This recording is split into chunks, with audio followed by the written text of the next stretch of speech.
ഇവിടെ കുറച്ച് കൃഷി പരിപാടികളൊക്കെ ഉണ്ട്. കുട്ടികളെ ചെറിയ ക്ലാസ് തൊട്ട് തന്നെ നമ്മൾ കൃഷി പരിചയപ്പെടുത്തുകയൊക്കെ ചെയ്യുന്നതിൻ്റെ ഭാഗമായിട്ട് അപ്പോൾ ജൈവവളം ഉപയോഗിക്കേണ്ട പ്രാധാന്യം അവർ പരിചയപ്പെടുത്തിയപ്പോഴാണ് നമ്മുടെ സ്കൂളിന് അത് ഉണ്ടാക്കാനുള്ളൊരു സംവിധാനം ഇല്ലയെന്ന് മനസ്സിലായത്. അങ്ങനെ ഞങ്ങൾ ഇവിടെ ഒരു ബയോഗ്യാസ് പ്ലാന്റ് ഓൾറെഡി ഉണ്ടായിരുന്നു, പക്ഷേ അത് വെറുതെ കാനയിലേക്ക് തുറന്നുകൊണ്ടിരിക്കുകയായിരുന്നു. അപ്പോൾ ഞങ്ങൾക്ക് ഇവിടെ വന്നൊരു സാറെന്ന് പറഞ്ഞുകൊണ്ട് നിങ്ങൾ അവിടെ ഒരു ടാങ്ക് വയ്ക്കുക, ടാങ്കിലേക്ക് അത് കളക്ട് ചെയ്ത് കഴിയുമ്പോൾ ഇത് പക്ഷേ അതിനുശേഷം ഞങ്ങളിത് പുതുക്കി പണിതു.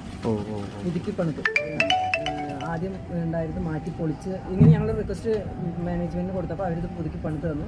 നന്നായിട്ട് ഇപ്പോൾ ഇതിൽ ഇഷ്ടമാതിരി പിന്നെ എന്താ പറയുക വേസ്റ്റ് നമുക്ക് കിച്ചൺ വേസ്റ്റ് സ്കൂളിലെ കുട്ടികളുടെ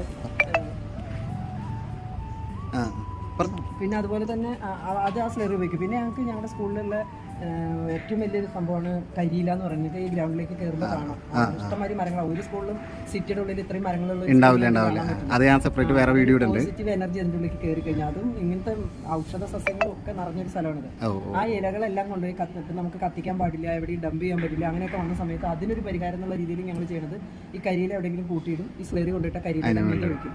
2-3 മാസം കഴിയുമ്പോൾ നല്ല അടിപൊളി മണ്ണാവും. അപ്പോൾ ഞങ്ങളിവിടെ സെയിലൊക്കെ നടത്തും, കുട്ടികളുണ്ടാക്കുന്ന ചെടിയൊക്കെ. അതിൻ്റെ കൂടെ ഞങ്ങൾ സ്ലറി സെയിൽ ചെയ്യും, അതുപോലെ തന്നെ ആ മണ്ണ് സെയിൽ ചെയ്യും. ആ മണ്ണിൽ സെയിൽ തുടങ്ങുന്ന കാര്യം പറഞ്ഞായിരുന്നു. എന്നാണ് നാളെ ഇവിടെ വരണയാണെങ്കിൽ ആ സെയിൽ ഉണ്ട്, അപ്പോൾ കുട്ടികൾക്ക് അവിടെ വരാം.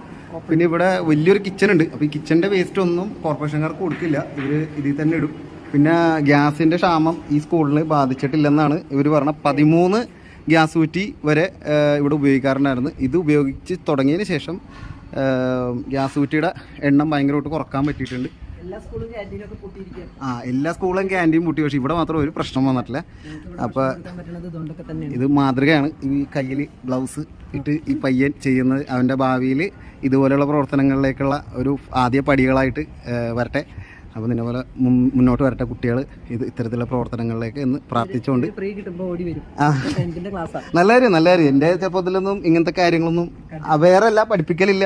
ഇങ്ങനത്തെ ഒരു മരം നടല് പോലും ഉണ്ടായിരുന്നില്ല. ഇനി അവിടെ കുറെ മരങ്ങളൊക്കെ ഉണ്ട്. പൈതൃക വനം എന്ന് പറഞ്ഞിട്ട് വംശനാശ ഭീഷണി നേരിടുന്ന കുട്ടികളൊന്നും കണ്ടിട്ട് നമ്മളും കണ്ടിട്ടില്ല. അങ്ങനത്തെ കുറെ മരങ്ങളുണ്ടല്ലോ. അതെല്ലാം ഞങ്ങൾ ഇങ്ങനത്തെ ഡ്രം വാങ്ങിയിട്ട് ഞങ്ങൾ പ്ലാസ്റ്റിക് ലവിന്റെ ആൾക്കാരല്ല, ലവ് പ്ലാസ്റ്റിക് എന്ന് പറയുന്നത്. പ്ലാസ്റ്റിക് ഒന്നും ഞങ്ങൾ വേസ്റ്റ് ഡ്രം. പക്ഷെ എവിടെ നിങ്ങൾ നോക്കിയൊരു പ്ലാസ്റ്റിക് പേപ്പർ ഉണ്ടാവില്ല. അതൊക്കെ ഈ കുട്ടികളും വേറെ ഒരു മിഠായി കടലാസ് പോലും അവിടെ കൊണ്ടുവരില്ല. അഥവാ കൊടുത്തിട്ടുണ്ടെങ്കിൽ അവർ പൊതിഞ്ഞ് വീട്ടിൽ കൊണ്ടുവരും. ഇവിടെ അത് അതിന്റെ രീതിയിൽ തന്നെ സന്തോഷം. ശരിക്കും ഭയങ്കര ഹാപ്പിയായി സ്കൂളിൽ കയറിയപ്പോൾ തന്നെ. ടീച്ചർ പേര് പറഞ്ഞില്ല, സുശീല ടീച്ചർ. 15 വർഷത്തോളായിട്ട് നേച്ചർ ക്യാമ്പിന്റെ മാധുനിക്ക് സീഡ് എന്ന് പറഞ്ഞൊരു അവാർഡൊക്കെ സ്റ്റേറ്റ് അവാർഡൊക്കെ കിട്ടിയിട്ടുള്ള സ്കൂളിന്. ഓക്കെ, നന്ദി മാഡം. കഴിഞ്ഞ പ്രാവശ്യം മേയറൊക്കെ വന്ന് ഞങ്ങൾക്ക് ഹരിത സ്കൂളിൽ നിന്നുള്ള അവാർഡൊക്കെ തന്നു. അത്യാവശ്യം നല്ല രീതിയിൽ നമുക്ക് കുട്ടികളുണ്ട്, കുട്ടികളിലേക്ക് അത് എത്തിക്കാൻ പറ്റും. കുട്ടികളിലേക്ക് എത്തണം, അതാണ് പ്രാധാന്യം.